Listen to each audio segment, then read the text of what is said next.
안녕하십니까. 이어서 원주권 뉴스입니다. 원주 삼육중학교 학생의 코로나19 확진으로 교직원과 학생들을 상대로 전수조사를 벌인 결과 모두 음성 판정을 받았습니다. 보건당국은 삼육중학교에 선별진료소를 차리고 확진 학생과 지난 21일 함께 등교했던 학생 117명과 교직원 61명 등 모두 178명을 전수조사한 결과 모두 음성이 나왔다고 밝혔습니다. 오늘 원주를 포함한 도내에서 추가 확진자는 없었습니다. 현재 도내에서 입원 치료 중인 환자는 15명, 확진자와 접촉해 자가격리 중인 사람은 95명입니다. 원주에서 산발적으로 코로나19 감염이 지속되면서 등교 최소화 조치가 10월 초까지 이어집니다. 강원도 교육청은 어제 삼육중학교에서 확진자가 발생했지만 등교 최소화 조치로 검사 인원과 자가격리가 최소화됐다며 당초 계획대로 10월 2일까지는 등교 최소화 조치를 이어간다고 밝혔습니다.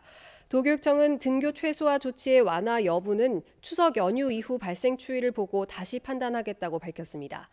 한편 확진자가 발생한 삼육중은 2주간 전 학년 원격 수업이 진행되고 음성이 나온 가족이 다니는 여고는 3일간 해당 학년만 원격 수업을 진행합니다.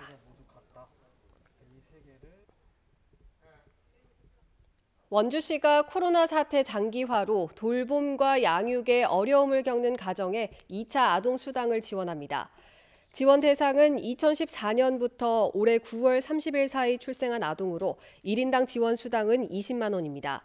별도로 신청할 필요는 없고 34억 4천만 원의 예산으로 대상자 17,000여 명의 기존 아동수당 계좌에 추석 연휴 전까지 지급합니다.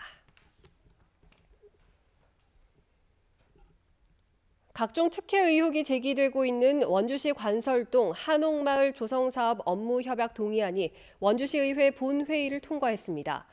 의결 직전 야당 의원들이 이의를 제기하면서 회의가 중단되기도 했지만 전지 비밀투표 결과 찬성 12표, 반대 8표, 기권이 1표로 가결됐습니다.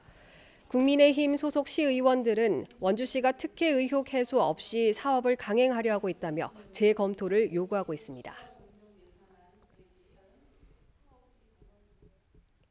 채소와 과일 등 명절 성수품 가격이 오르면서 지난해에 비해 추석 차례상 비용이 16% 오른 21만 6,387원으로 조사됐습니다. 원주 소비자 시민 모임은 원주 시내 전통시장과 대형마트 등 19곳에서 34개 품목을 조사한 결과 지난해에 비해 배추가 156.4%, 무 89%, 햇사과는 46.5% 등 채소와 과일류의 가격이 크게 올랐다고 밝혔습니다.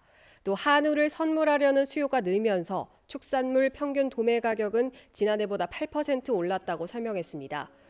34개 조사 품목 중 30개가 상승세를 보였고 수입 도라지와 토란 등 3개 품목만 5% 미만으로 가격이 떨어졌습니다.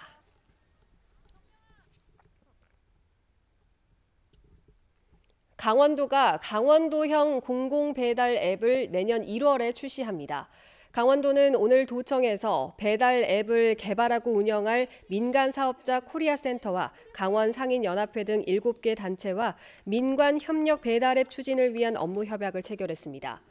소상공인의 부담을 줄이기 위해 중개 수수료와 광고료, 입점 수수료가 없고 소비자에게도 혜택을 줄 수 있는 다양한 행사를 마련해 내년 1월부터 속초와 정선에서 시범 운영한 뒤 18개 시군으로 확대할 계획입니다. 원주시가 아파트 분양권을 불법 전매하다 적발된 부동산 중개업소 17곳에 대해 오늘자로 15일 영업정지 처분을 내렸습니다. 이들 17개 부동산 중개업소는 1년 동안 전매가 제한된 혁신도시 모 아파트 분양권의 불법 거래를 시도하는 광고물을 SNS 등에 올렸다가 당국에 적발됐습니다. 원주시는 중개업소들이 재발 방지를 약속했고 코로나19로 부동산 경기도 침체기인 점을 고려해 영업 정지 기간을 당초 한 달에서 절반으로 감경했다고 설명했습니다.